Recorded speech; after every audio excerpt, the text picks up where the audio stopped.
Hi, and welcome to my YouTube channel, Life, Love, and Spirituality. I am really excited to introduce something new to our YouTube videos this week. From time to time, I will be interviewing various individuals who have deeply impacted my life. And our first guest today, her name is Julia Michalak, and this young woman has totally impacted my life in so many different ways.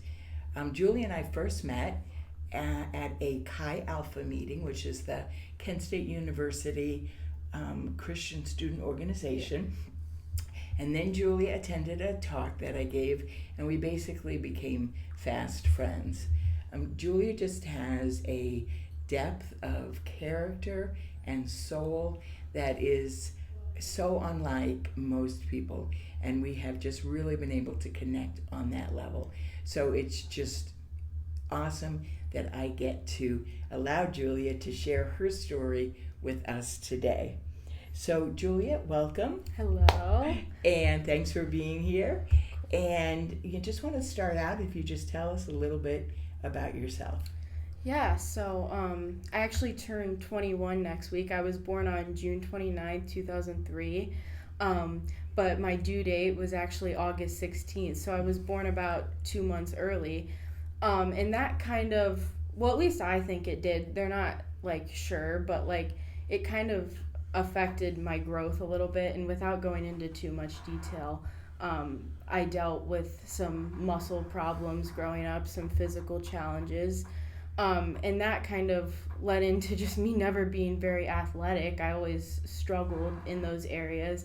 And for obvious reasons, PE was my least favorite subject. So, physical education. Yeah, that's kind of where I start. And then, Is there anything else you want to ask me? Yeah, I know. So tell us more about your experiences with physical education. So as I said, it was always my least favorite subject. I think anytime anyone struggles, it's awful, but then when it's happening in front of other people, it's a real terror, and that was how it was for me.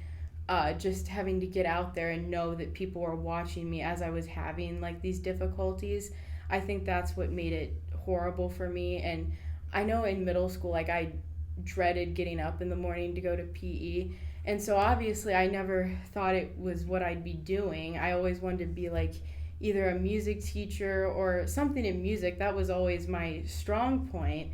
But then when I got to senior year, without going too much into it, worked a little bit in the guidance office. And at your high school? Yes, okay. Yeah. And then I would hear kids come in complaining about how they didn't want to go to PE and how it was traumatizing for them because they struggled with sports in front of other people. And that got me thinking, because I knew for sure I wanted to be a teacher, but wasn't sure what kind. But then that just kind of, led into it. So Wow, that's amazing. So, I kind of laugh because I think all of us, I can remember hating, physical education, having to get changed and put on those silly uniforms. But you're talking about something totally different. You're talking about, really experiencing feelings of, not being good enough and having to really wrestle with that, and what other people, might be thinking about you or feeling about how you were doing. So in an incredible turn of events, though, you then decided to take those really difficult experiences that you had and to turn them around by doing something good. So tell us more about that. Like I said, it was my senior year that kind of happened, and so I went home and told my parents, who will probably watch this, but I hope so. They were supportive, but also very understandably nervous for me. I think especially my mom, she's just that personality. And she even convinced me. She was, the day before I was going into the major, she was looking at other majors, being are you sure you're not interested in this? But I kind of convinced her. I was just let me try. And so she was supportive, and even the day she dropped me off, she was very, like, Wow. a little teary-eyed when she saw me get out of the car. But I think she was relieved. I've been blessed with such great professors and mentors, and the whole program has just been awesome. I mean, there have been challenges. I went through a difficult time this past fall. You know, not everyone agrees that you should be doing, you know, the career that you choose, especially in my situation.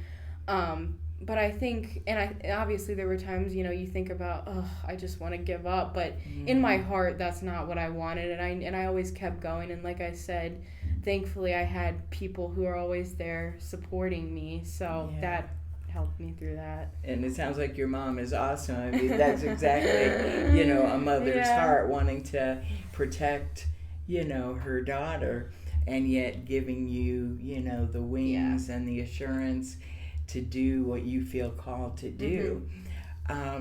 So explain how it makes you feel that when you get into this field, when you've become a physical education teacher, and how many years left of college? I have 2 years left. So I'll graduate 2 years from May. Okay, so you're at Kent State in PE.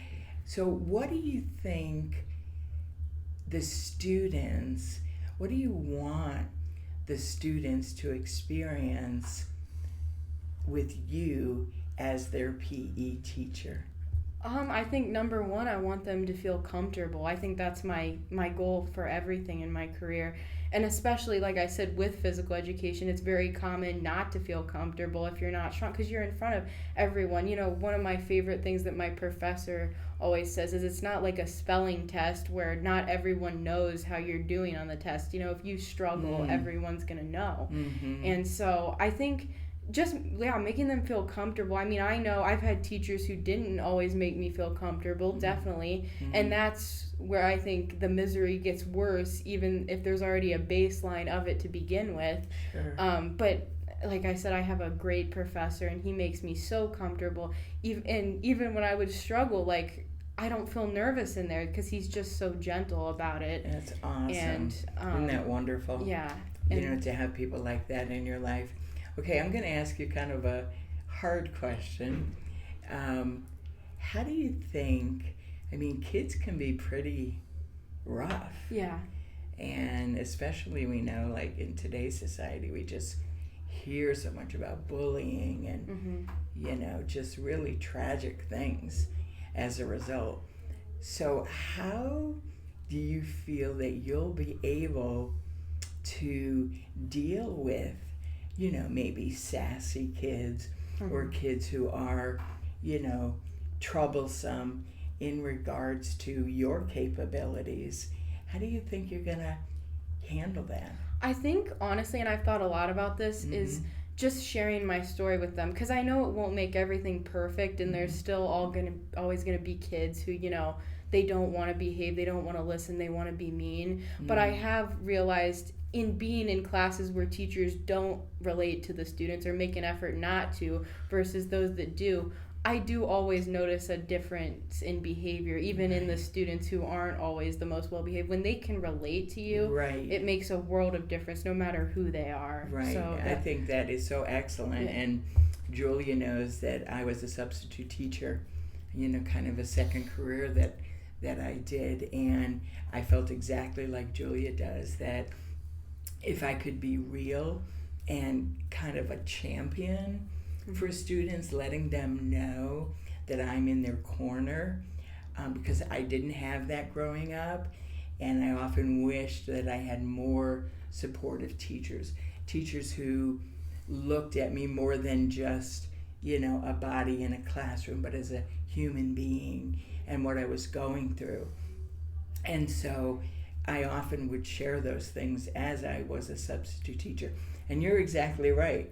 I mean, sometimes the toughest kids, you know, the ones that everyone said, like in middle school, that, you know, you got to look out for, be careful, et cetera, those were the kids that were most drawn to me, because they understood that I, you know, that I was there for them. I was doing it to help them. And I see your position as exactly the same way. Absolutely, yeah. So you've anticipated that.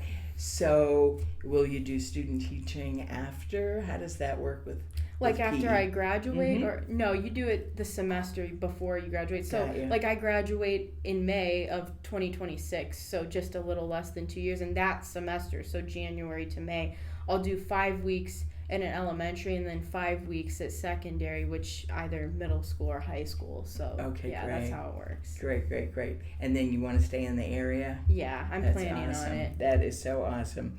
Well, there's really so much more to Julia that I've discovered over our years of knowing each other. Again, she just has such a kind and such a soft heart. Why don't you tell us about some of the other, things that, God has deposited in your heart in terms of your life and what you would like to do in life and accomplish in life?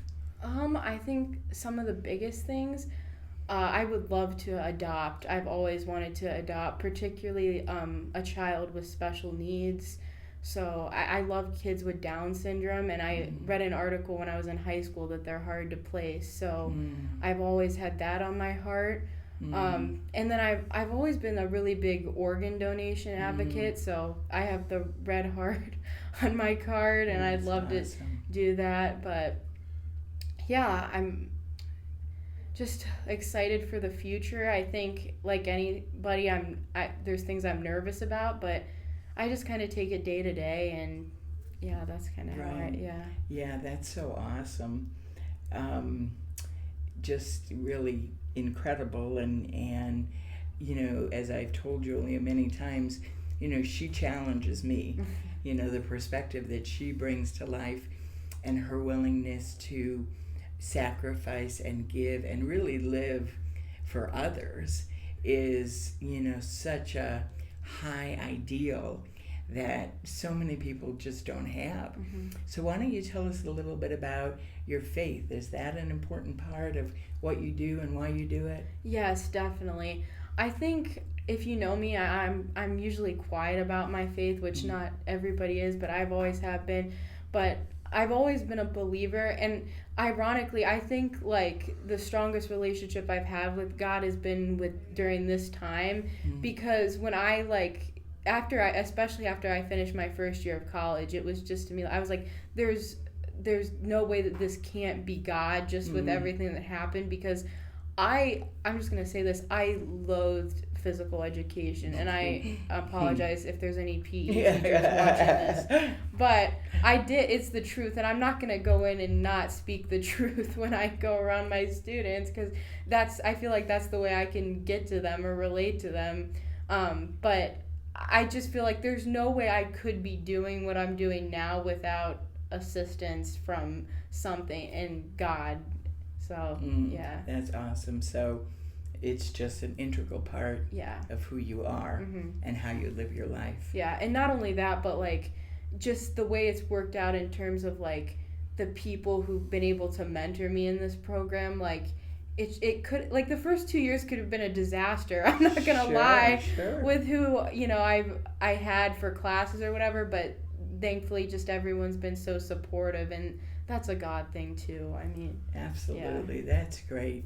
Well, Julia, we're just about out of time, so I want to ask you one last question, and that is, if there was one final thought that you would like to leave, for people, something that you want people to know, to feel, to experience, what would that be? What is your kind of like life mission or purpose? Well, I think, and I've always been ending my classes with this when I do like mock teaching.